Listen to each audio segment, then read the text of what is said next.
తల్లితోనే పుట్టారమ్మా. అంటే ఈ తల్లిపాలు ప్రాధాన్యత చాలా అవసరం. ఈ అవగాహన సదస్సు పెట్టడం 80% హాస్పిటల్లో చదివిస్తున్న ఎవరైతే భర్త అవుతున్న పిల్లలకి 80% హాస్పిటల్ పుట్టిన పిల్లలకి ఓన్లీ 40% తల్లిపాలు ఇస్తున్నారు. అంటే ఈ తల్లిపాలు ఇవ్వడం వల్ల పిల్లలకి ఏం ఉపయోగాలు అనేది నేను చెప్పాల్సిన అవసరం ఉంది.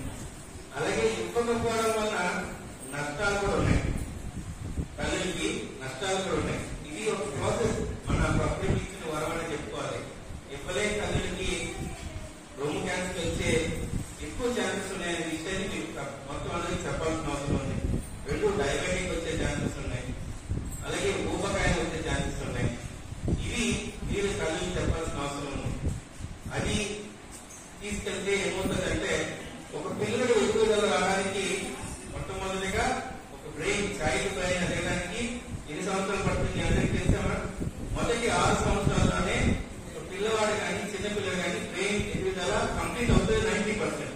అంటే మొదటి 6 నెలలు తల్లి కథ ఉంది. అది మీరు అందరూ కూడా తల్లికి అంటే ఇంకా డెలివరీ అవ్వకముందే మీరు చెప్పాల్సిన అవసరం ఉంది. ఇక పుట్టిన గంట లోపునే పిల్లలకి ఖచ్చితంగా పాలిపించారు. అవి సంజీవని చెప్తారో, ఎందుకంటే నిజంగా అవి తాగి కలిగి తిరుగుతారా. అలాగే ఇప్పుడు మనం అందరూ ఎక్కువగా చూస్తున్నాం. ఇప్పుడున్నంత ఆటిజం ఎక్కడ కనిపించట్లేదు. పిల్లల్లో విపరీతంగా మందు బుద్ధి అనుకుంటాం. అంటే తెలుగులో ఏమంటారు ఆటిజాన్ని తెలీదు. ఈ ఆటిజం అనేది విపరీతంగా పెరిగిపోతుంది. ఈ పోషక విలువలు లేకపోవడం, తల్లి పాలకి ఇచ్చిన శాస్త్రం లేదు. మనందరూ చిన్నప్పటి నుంచి చదువుకుంటున్నాం. ఈ అవగాహన సదస్సు పెట్టాల్సిందే.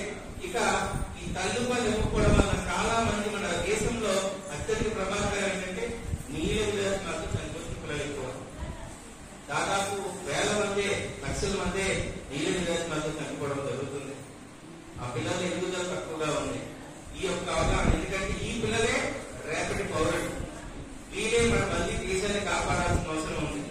వీరే మన దేశాన్ని ఉనికిని ముందుకు తీసుకెళ్లేవాళ్ళు. ఈ బాధ్యత అతిపెద్ద బాధ్యత. దేశ రక్షణ అనుకోండి, దేశ బాధ్యత అనుకోండి. అంగన్వాడీ తల్లులు మీరు అందరికి ఇచ్చారు. మిమ్మల్ని అంగన్వాడీ టీచర్లు అందరూ ఎప్పుడున్నారు. మిమ్మల్ని కూడా అంగన్వాడీ తల్లులు అని ఎప్పుడు కూడా అంటుంటారు. ఎందుకంటే తల్లి తర్వాత తల్లిలాగా చూసుకునే వాళ్ళందరూ కూడా మీరే. ఇది నిత్యం ఈ సత్యాన్ని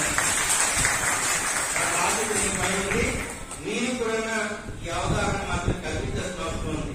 వెనకబడి జిల్లా అయిన మన గిరిజన ప్రాంతాలు కానీ, ఇక్కడున్న హైదరాబాద్ కానీ, పీసీ కాలనీ కానీ అవగాహన సదస్సులు మీరంతా చెప్పగలిగితే అంతమంది ఇంతకు మించి మీకు పుణ్యం లేదు. ఈ ప్రోగ్రామ్ విశిష్టతని ఖచ్చితంగా గ్రహించాల్సిన అవసరం ఉంది. ఎంత ఆపాల్సిన అవసరం ఉంది. ఏదైనా ఎలాంటిదైనా ఉపదంగా ఇలాంటి కేసులు లేవనే విషయాన్ని రాబోయే సంవత్సరంలో